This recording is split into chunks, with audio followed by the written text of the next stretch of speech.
दोस्तों नमस्कार। रिकी चन्ना एस्ट्रो हीलर चैनल से बहुत से माता पिता है जो मुझे कांटेक्ट करते हैं, मुझसे पूछते हैं कि क्या मैं अपने बेटे के लिए या बेटी के लिए जो कि 11वीं कक्षा में है, 12वीं कक्षा में है, तो उसका जो करियर होना चाहिए क्या ये ज्योतिष के द्वारा जाना जा सकता है।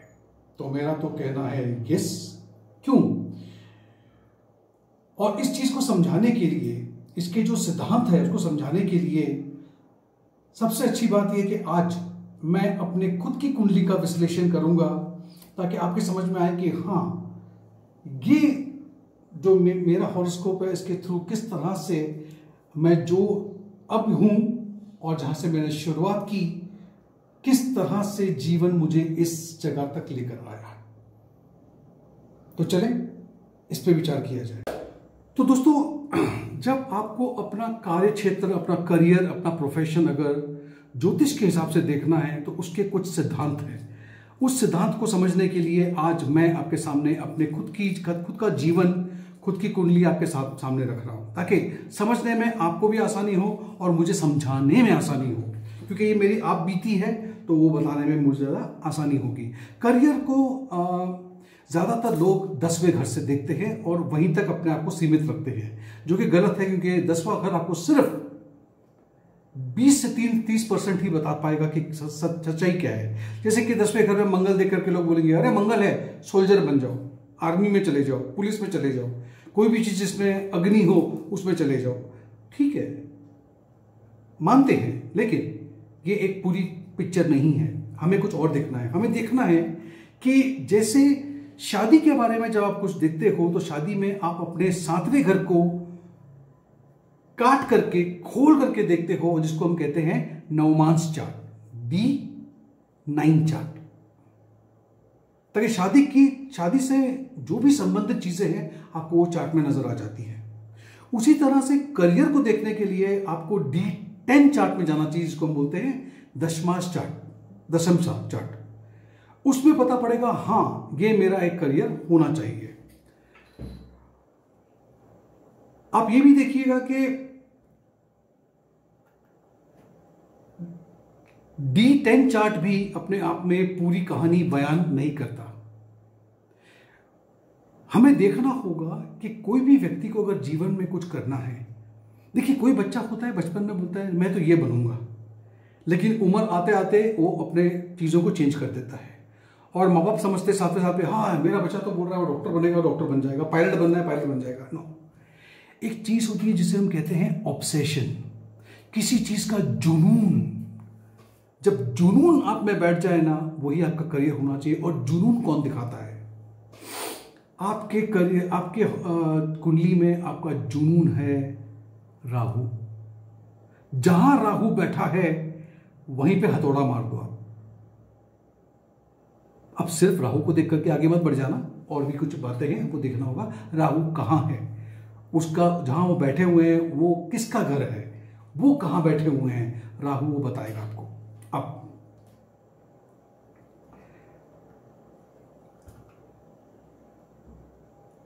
आपको ये भी देखना होगा, चलो मैं अपनी कुंडली से समझाता हूं। अब देखिए ये मेरी कुंडली है, ध्यान से देख लीजिए आराम से, मुझे इसमें कोई शर्म नहीं आपको बताने में। जो भी है, अच्छा बुरा जो भी है वो इसी में है। मैं बात करूंगा अपने 10वें घर की, यानी मेरे करियर की। अब यहां पे मंगल और राहु बैठा हुआ है। मंगल को देख करके मैं तो पुलिस में नहीं हूं, मैं तो आर्मी में नहीं हूं, मैं तो कोई इंजीनियर भी नहीं हूं, तो फिर मैं कौन हूं? ठीक है, अब हमें देखना पड़ेगा मंगल यहां पे आया तो है, कहां से आया? अरे वो कौन से घर से उठ के यहां पे आके बैठा है? दूसरे घर से और 7वें घर से। ठीक है, दूसरा घर, 7वां घर जो है, ये एक ऐसा एस्टैब्लिशमेंट है जहां पे खाने पीने की चीजें अगर बिकती है उसको लेकर के यहां पे आकर बैठ गए। मैं होटल इंडस्ट्री में था, आज भी एक हद तक हूं। दूसरी बात है, इसको भी छोड़ दीजिए आप। 10वें घर के मालिक कौन है? ये जो 4 नंबर लिखा है ये है कर्क राशि। कर्क राशि के स्वामी होते हैं चंद्रमा। चंद्रमा बैठे हैं 9वें घर में, जो एक आध्यात्मिक चीज से जोड़ता है आपको। और इसके जो मालिक है इस घर के जो मिथुन राशि के मालिक है वो ऊंच के होकर के बैठे हुए हैं 12वें घर में। फिर से आध्यात्मिक।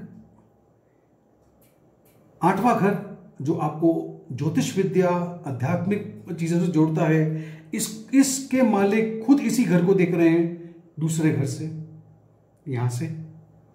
ठीक है, शनिदेव की दृष्टि पड़ रही है 10वें घर पे। वो हर काम जिसमें अनुशासन हो, डिसिप्लिन हो, होटल इंडस्ट्री में डिसिप्लिन बहुत ज्यादा महत्व का होता है। और ये चौथा घर भी है। चौथा घर कालपुरुष कुंडली में चंद्रमा का घर है। और चंद्रमा क्या है? घर। घर मतलब हम होटल में जब आप आते हैं तो आपको क्या देते हैं? हम एक कमरा देते हैं, सुविधा देते हैं, ये दिखाता है। फिर उससे भी अच्छी बात, 2019 तक शनिदेव की दशा चल रही थी मुझे, और एकाएक 2019 में बुध की दशा 17 ईयर्स की लग गई, 17 साल की। मेरे 9वें घर के और 12वें घर के मालिक है और ऊंच के बैठे हुए हैं। ये दोनों ही आध्यात्मिक घर है और ये एस्ट्रोलॉजी की तरफ भी लेके जाते हैं। अब कहानी समझने की कोशिश करो। इसी तरह से जब आप अपने कुंडली को खोल के देखोगे तो आपकी समझ में आएगा कि हाँ, ये चीज तो सही है। लेकिन इसे समझने के लिए कुछ और चीजें भी हमें समझनी होंगी, जैसे कि कौन से ग्रह हैं, जैसे कि कौन सा ग्रह है। जैसे मेरा जो है 2 ग्रह जो है इसमें मैं बात कर चुका हूं, एक है चंद्रमा और दूसरा है बुध। ये 2 चीजें अभी मेरे ऊपर काम कर रही हैं। अगर सूर्य है तो समझ जाओ कि आपका कोई ना कोई लेना देना गवर्नमेंट से है, पॉलिटिक्स से है, लॉ से है, और किसी भी जगह पे अगर आप अथॉरिटी की बात करोगे तो उसका लेना देना आपके सूर्य से है। चंद्रमा, अब मैं अपनी बात कर रहा हूं, चंद्रमा अगर है तो चंद्रमा बताता है कि इसको बोलते हैं केयर टेकर। मतलब किसी के भी, जैसे कि आप अपने बच्चे को काम पे जाते हो तो किसी बच्चे को क्रैश पे छोड़ देते हो, कोई व्यक्ति उसे संभालता है। हॉस्पिटल में एक नर्स है तो नर्सिंग भी यहां पे आती है। कोई भी ऐसा काम जो औरत और बच्चे के बीच का जो रिश्ता है, इमोशंस हैं, उसको समझता है, तो इमोशनल काउंसलिंग हो गई, नरिशमेंट हो गया। फैमिली में कोई व्यक्ति बीमार है मानसिक तौर पे, उसको काउंसलिंग की जरूरत है, थेरेपी की जरूरत है, चंद्रमा। बराबर। मैं आज जो भी कर रहा हूं और जो भी करता था, कॉलेज में भी मैं लोगों की काउंसलिंग करता था, आज भी मैं एस्ट्रोलॉजिकली काउंसलिंग ही करता हूं। दूसरा है मार्स। अब मंगल जो है वो आकर मेरे 10वें घर में बैठा जरूर है, लेकिन क्या उसने मुझे ये बनाया है जो दिखता है? मंगल का मतलब होता है पुलिस, जवान यानी कि आर्मी में, हथियार बनाने वाला, फायरमैन जो आग लगने पे करता है, कंस्ट्रक्शन में कोई व्यक्ति हो, कोई सर्जन हो, कोई लैंड प्रॉपर्टी और लैंड का कोई डीलर हो, कोई केमिकल इंजीनियर हो, ऑटोमोबाइल इंजीनियर हो, स्पोर्ट्स यानी कि खेल कूद से कोई संबंध रखता हो, तो वो मंगल से देखा जाता है। दूसरा है बुध। अब यहां मैं अपनी बात कर सकता हूं। बुध एक चीजें लिखने, writing, teaching business, accountant, editor, philosopher, entertainer, merchant, astrologer, आ गया mercury, astrologer, numerologist, professor, philosopher, teacher, कानून बनाने वाला, लॉयर, लॉ फील्ड में रहने वाला। वो अगर गुरु है तो गुरु बताएगा, गुरु का संबंध 10वें घर से है तो वो आपको किसी ना किसी तरह से फाइनेंस में रखेगा, चाहे फाइनेंस लेना देना, बैंकिंग सेक्टर, बैंक में रहते हुए आप बहुत अलग अलग काम भी करते हो, उससे जोड़ के रखेगा। अगर जुपिटर आपको एग्रीकल्चर से भी जोड़ के रखेगा। और वहीं पे अगर शुक्र का कोई लेना देना है तो शुक्र का, ये ध्यान से सुनिएगा, शुक्र है entertainer, actor, fashion designer, interior decorator, designer, TV और movie personality, art, music, dance वांस, जितना भी तामझाम वाला काम है जिसको हम बोलते हैं एंटरटेनमेंट, शोमैनशिप, ब्यूटी पार्लर, ये सब आ जाता है। सेक्स इंडस्ट्री इसमें आ जाती है पूरी। शनिदेव, अगर शनिदेव का कोई लेना देना आपके 10वें घर से है तो वो आपको सबसे पहले तो लोहे के कारोबार में डालेंगे, लोहा। दूसरा, रियल एस्टेट में। लेबर, कुछ लोग होते हैं जो लेबर को कॉन्ट्रैक्टर होते हैं, लेकिन यहां से वहां करते हैं, लेबर से संबंधित। फार्मिंग करना, ये लोग कानून को लिखने वाले भी होते हैं। ये लोग जज, ये लोग एक वकील भी हो सकते हैं और ये एक न्यायाधीश भी हो सकते हैं। ऐसे लोग, अगर राहु हुआ, राहु अगर आपके 10वें घर से संबंध जोड़ता है, मेरे 10वें घर में है, तो ये पॉलिटिक्स में बिल्कुल नहीं, मेरे साथ बता रहा हूं, बिल्कुल नहीं। एंटरटेनमेंट, हाँ, किसी हद तक एक एंटरटेनमेंट के हिसाब से मैं देख सकता हूं। एंटरप्रेन्योर यानी कि खुद का कोई भी चीज करना, किसी के अंडर काम नहीं करना, एंटरप्रेन्योर है। Physician, medicine, pharmacy, diplomat, electric की चीजें, या तो फिर कंप्यूटर, इन चीजों में उनका आता है। ठीक है। अब मेरा राहु, फिर से बताता हूं, अब मेरा राहु इस घर में बैठे हैं। घर किसका है वो इंपॉर्टेंट है। घर है चंद्रमा का। चंद्रमा कहां है? आध्यात्मिक भाग्य स्थान में। और जिस जगह पे चंद्रमा बैठे हैं वो जो घर है मिथुन राशि, वो बुध का है। बुध कहां बैठे हैं? 12वें घर में है। आपको बहुत बारीकी से चीजों को समझना होगा, सामने वाले को बिठाना होगा और उसकी बातों को समझना होगा कि कहां उसका पैशन है।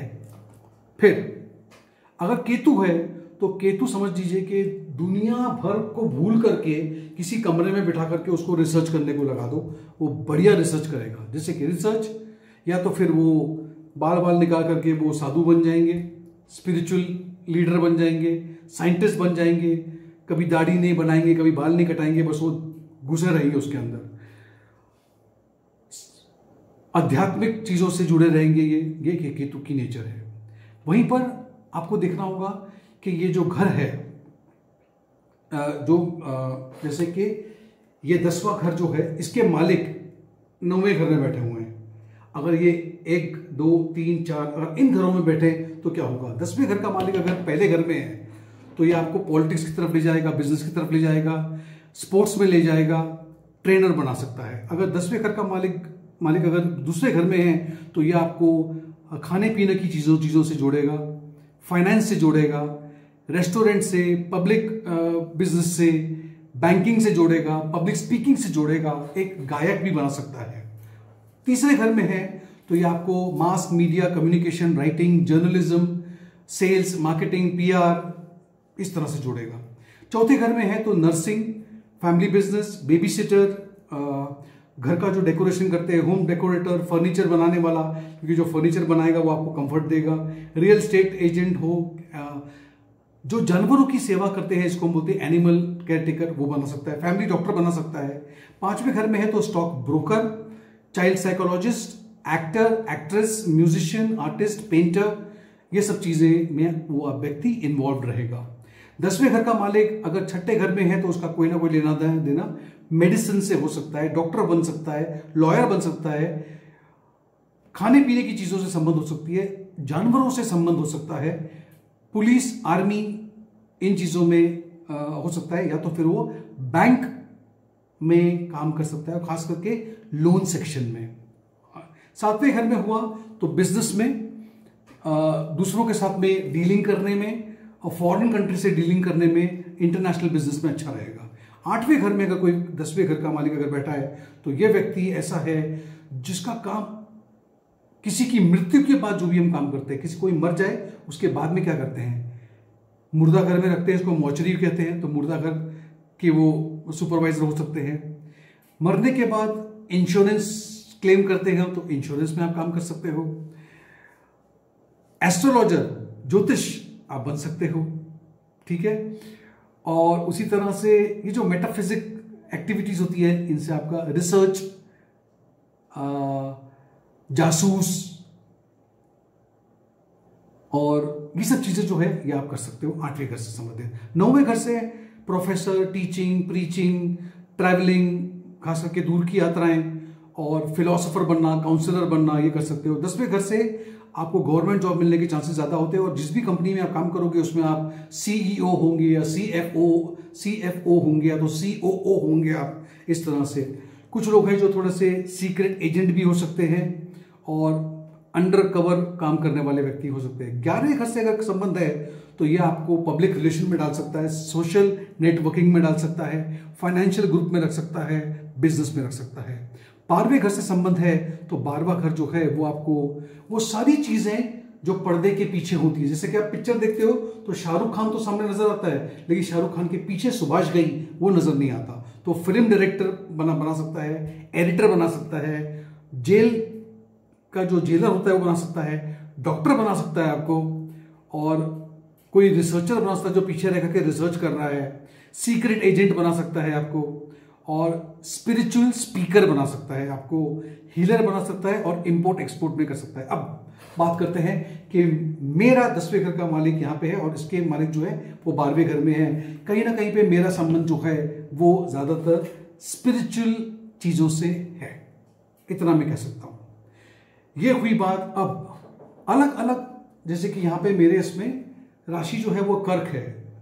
अब कर्क राशि जैसे है तो आपको जानना होगा कि कर्क राशि वालों के लिए क्या क्या चीजें अच्छी होती है। मैं सारी ये बातें डिस्क्रिप्शन बॉक्स में डाल रहा हूं, इसको आप वीडियो को देखिए, ध्यान से देखिए और समझिए कि अगर आप अपने बच्चे को, बेटी को, बेटे को बिठा करके अकेले उनसे कुछ सवाल कर करके एस्ट्रोलॉजिकली अगर उसका आप निचोड़ निकालोगे तो कहीं पर गलती नहीं करोगे। ये मेरी गारंटी है। मैं इस पे मैंने किया है और मैंने समझा है। बहुत बहुत शुक्रिया इस वीडियो को देखने के लिए, थैंक यू सो मच। और मेरे चैनल को सब्सक्राइब कीजिए, नोटिफिकेशन बेल आइकन पे क्लिक कीजिए और मेरे चैनल को सब्सक्राइब कीजिए।